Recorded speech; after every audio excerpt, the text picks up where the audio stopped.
आज़ादी सहाफ़त पे नज़र रखने वाली आलमी तंजीम रिपोर्टर्स विदाउट बॉर्डर्स की ताज़ा तरीन रिपोर्ट के मुताबिक पाकिस्तान में एक साल पहले के मुकाबले में आज़ादी सहाफ़त की सूरत हाल में कोई बेहतरी नहीं आई। पाकिस्तान 2020 में भी 180 ममालिक की फ़हरिस्त में 145वें नंबर पर था और 2021 की फ़हरिस्त में भी वही है। लेकिन मुल्क के सीनियर सहाफ़ी और पेमरा के साबिक चेयरमैन अबसार आलम पे कातलाना हमले ने एक मरतबा फिर ये सवाल पैदा कर दिया कि पाकिस्तान में सहाफ़ी अपना काम करने के लिए दर हकीकत कितने आज़ाद हैं और तनकीद करने वाले कितने महफूज। सहाफ़ी बरादरी तो सरापा एहतजाज है। वज़ीर इत्तलात फवाद चौधरी ने कल एक ट्वीट में वाक़े की फ़ौरन सख्त मज़म्मत की और बताया कि तहकीकात के लिए पुलिस को कह दिया गया है, जबकि अपोजिशन रहनुमा आज़ादी इजहार की सूरत हाल पर परेशानी का इजहार कर रहे हैं। पीपल्स पार्टी की नायब सदर सेनेटर शहरी रहमान ने मुकम्मल तहकीकात का मुतालबा किया और कहा कि आज़ादी सहाफ़त और सहाफ़ियों के खिलाफ हमले तशवीशनाक हैं। और साबिक वज़ीर आज़म नवाज शरीफ ने ट्विटर पर कहा कि यह कातिलाना हमला कई सवालात को जन्म देता है और सहाफ़त का गला घोंटने वाले मुजरिमों को इबरत का निशान बनाया जाए। ठीक 7 साल कबल अप्रैल 2014 में एक और अहम पाकिस्तानी सहाफ़ी कातिलाना हमले में बुरी तरह ज़ख्मी हुए थे और वो इस वक्त हमारे साथ हैं, सीनियर सहाफ़ी हामिद मीर। हामिद मीर साहब, बहुत शुक्रिया आपके वक्त का। 7 सालों में आप क्या कहेंगे, क्या बदला है? 7 सालों में सूरत हाल पहले से ज़्यादा ख़राब हुई है और 7 साल पहले जब 19 अप्रैल 2014 को मेरे पे कराची में हमला हुआ था तो उस वक्त जो नवाज शरीफ साहब थे वो वज़ीर आज़म थे और उन्होंने एक सुप्रीम कोर्ट के 3 जजेस का इंक्वायरी कमीशन बनाया था और उस कमीशन ने सिर्फ 3-4 हफ्ते में अपनी रिपोर्ट देनी थी। लेकिन उसके बाद ना तो उसको उस वक्त की वफाकी हुकूमत ने फॉलो किया, ना ही सिंध हुकूमत ने उसको फॉलो किया, क्योंकि हमला कराची में हुआ था। और जब काफ़ी महीने गुजर गए तो एक दिन मैंने खुद नवाज शरीफ साहब जो प्राइम मिनिस्टर थे तो उनसे प्राइम मिनिस्टर ऑफिस में जाके मुलाकात करके पूछा कि जी मेरे पे जो हमला हुआ था उसमें आपने इंक्वायरी कमीशन बनाया था, उसका क्या बना? तो उन्होंने कहा अच्छा कुछ नहीं बना। तो मैंने कहा जी मैं तो आपसे पूछने आया हूँ। तो फिर उन्होंने पता किया तो कुछ भी नहीं था। बाद में फिर जब उनकी गवर्नमेंट खत्म हो गई तो एक फेक किस्म का कंकॉक्टेड एक किस्म की रिपोर्ट जो है वो मीडिया को लीक की गई, लेकिन बाद में वो गलत निकली थी, तो उसका भी कुछ नहीं हुआ। उसके बाद फिर और भी बहुत से सहाफ़ियों के साथ इस तरह के वाक़यात होते रहे और आपने जैसा कि खुद जिक्र किया है RSF का जो वर्ल्ड प्रेस फ्रीडम इंडेक्स है तो उसमें पाकिस्तान जो है वो दिन ब दिन नीचे आता जा रहा है। जब इमरान खान साहब हुकूमत में आए थे 2018 में तो पाकिस्तान का नंबर जो है वो 139 था, फिर वो 2019 में 142 पे आ गया, अब वो 145 पे है और सूरत हाल पहले से खराब है। और जो अब अबसार आलम साहब पर हमला हुआ है तो उसके बाद सूरत हाल मुझे लगता है मजीद खराब होगी। अच्छा, हमने देखा कि कल जब ये वाक़या रोनुमा हुआ तो वज़ीर दाखिला और वज़ीर जो इत्तलात हैं दोनों की तरफ से ही फौरी मज़म्मत भी हुई हमले की और तहकीकात के लिए कमेटी भी बनाई गई और शेख रशीद साहब ने यहाँ तक कहा कि जी हमलावर जल्द गिरफ्तार होगा। ये जो रिस्पॉन्स सामने आ रहा है ये कितना इत्मीनान बख्श है सहाफ़ियों के लिए और आपके लिए भी ख़ास तौर पे, क्योंकि आप खुद ऐसी सूरत हाल का सामना कर चुके हैं? देखिए, मैं कल जब हॉस्पिटल में गया था अबसार आलम साहब को देखने के लिए तो वहाँ पर मैंने देखा काफ़ी पुलिस के अफसरान मौजूद थे और दौड़ भाग कर रहे थे। तो उम्मीद तो मैं भी यही करता हूँ कि अबसार आलम साहब पर हमले के जो जिम्मेदार लोग हैं ये नामालूम नहीं रहेंगे, ये इनका यकीनन कुछ ना कुछ पता चलेगा। लेकिन इसके साथ ही साथ जो कल रात से सोशल मीडिया पर कुछ प्रो गवर्नमेंट जर्नलिस्ट और प्रो एस्टेब्लिशमेंट जर्नलिस्ट या उनके सपोर्टर्स जो है उन्होंने एक कैंपेन शुरू कर दिया है। ये वैसी ही कैंपेन है जैसी मेरे खिलाफ भी शुरू की गई थी कि जी ये हमला नहीं हुआ, ये एक ड्रामा है।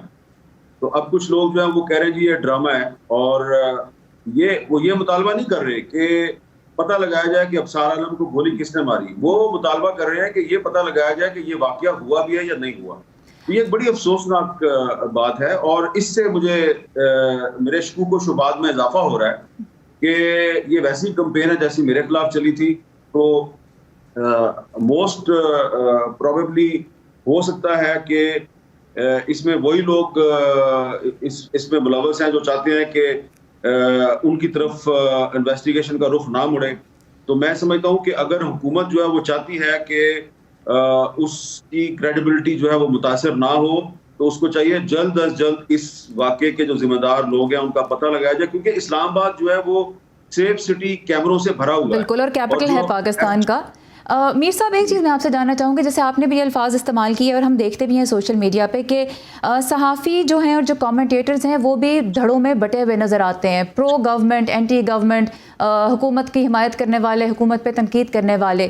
क्या ये सहाफ़ी जिनसे ऑब्जेक्टिविटी या गैर जानिबदाराना रवैये की तवक्को की जाती है, क्या सहाफ़ती बरादरी का अपना रवैया मुनासिब और अपने जो प्रोफेशन है उसके मुताबिक है, उसके स्टैंडर्ड्स के मुताबिक है? देखिए सारा साहब, पहली बात तो यह है कि सहाफ़ी कभी गैर जानबदार नहीं होता, सहाफ़ी ऑब्जेक्टिव जरूर होता है। तो मैं ये नहीं कि कहना चाह रहा हूँ कि सहाफ़ी कभी न्यूट्रल नहीं होता। अगर अगर अगर अगर डिक्टेटरशिप और डेमोक्रेसी में लड़ाई हो रही हो तो सहाफ़ी को डेमोक्रेसी के साथ ही खड़े होना है। इसीलिए पाकिस्तान में मीडिया में डिवीजन है, और ये जो पाकिस्तान में मीडिया में जो डिवीजन है ये बड़ी नेचुरल है। और हमारी जो कारकुन सहाफ़ियों की तंजीम है, Pakistan federal union of journalist, ये वो तंजीम थी जिसने जनरल ज़ियाउल हक के खिलाफ सबसे पहले जदोजहद का आगाज किया। सियासी जमातों ने बाद में जदोजहद शुरू की। तो जब PFUJ ने जदोजहद शुरू की तो जनरल ज़ियाउल हक ने PFUJ में अपना एक ग्रुप क्रिएट किया और इसको तोड़ दिया, इसके दो हिस्से कर दिए। परवेज मुशर्रफ के दौर में जब हमने रेजिस्टेंस की तहरीक चलाई उनकी इमरजेंसी के खिलाफ, तो फिर वो 2 से 3 हिस्सों में तकसीम हो गई।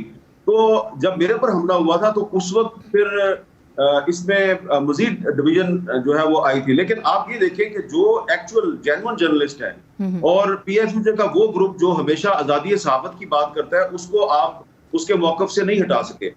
तो ये एक आर्गुमेंट जो लोग देते हैं कि जी मीडिया डिवाइडेड है, पर मीडिया तो दुनिया के हर मुल्क में डिवाइडेड है। अमेरिका में भी मीडिया का एक तबका जो है वो डोनाल्ड ट्रंप के साथ था, दूसरा उसके खिलाफ था। तो यही सूरत हाल पाकिस्तान में है, लेकिन पाकिस्तान में डिवीजन जरा डिफरेंट रीजंस की वजह से है। इस वक्त जो लोग कह रहे हैं कि अबसार आलम पर हमला नहीं हुआ बल्कि ये एक ड्रामा है, ये वो लोग हैं जो पाकिस्तान में आइन और कानून की बालादस्ती नहीं चाहते। ये हमेशा डिक्टेटरशिप का साथ देते रहे हैं। ये पार्लियामेंट की सुपरमेसी के हामी नहीं है। और ये लोग वो हैं जो जिनका मसला आज़ादी सहाफत नहीं है, प्रेस फ्रीडम इनका मसला नहीं है, इनका मसला सिर्फ इनके मुफादात हैं। अच्छा, और हम मीर साहब ये भी ज़रा मुझे बताइएगा प्लीज़ कि हम ये जानते हैं कि सहाफ़ियों पे बहुत से प्रेशर्स हैं। रिपोर्टर्स विदाउट बॉर्डर्स की जो रिपोर्ट आती हैं और CPJ की जो रिपोर्ट्स आती हैं, बड़ी तफसील से उसमें बात की गई होती है। जो सूरत हाल हम बार बार देखते हैं, इसमें सहाफ़ती इदारों की ओनर्स जो हैं और जो लीडरशिप है वो अपने अमले की हिफाजत के लिए क्या आपकी नज़र में मुनासिब इक़दामात उठा रहे हैं? देखिए अभी कुछ दिन पहले, हफ्तों की बात नहीं, कुछ दिन पहले PFUJ ने इस्लामाबाद में एक नेशनल सेमिनार करवाया था जिसमें इंफॉर्मेशन मिनिस्टर भी मौजूद थे। जो इस वक्त के इंफॉर्मेशन मिनिस्टर हैं फवाद चौधरी साहब, ये भी मौजूद थे, और जो पहले इंफॉर्मेशन मिनिस्टर थे शिबली फराज साहब भी मौजूद थे।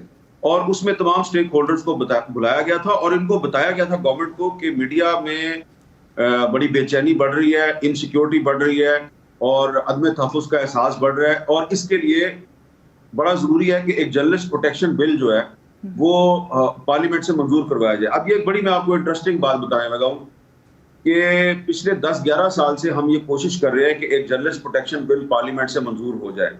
ये जो गवर्नमेंट है इमरान खान साहब की, इस गवर्नमेंट ने 2 साल पहले उस पर काम शुरू किया और finally ministry of human rights और मिनिस्ट्री ऑफ इंफॉर्मेशन ने जर्नलिस्ट प्रोटेक्शन बिल का मसौदा मंजूर करवा दिया। कैबिनेट ने उसको मंजूर कर लिया। अब वो बिल जो है जब लॉ मिनिस्ट्री में गया तो वहां पे वजीर कानून फरोग नसीम साहब ने उस पर ऑब्जेक्शन रेज कर दी और वो कहते हैं हम इसको टेबल नहीं करेंगे।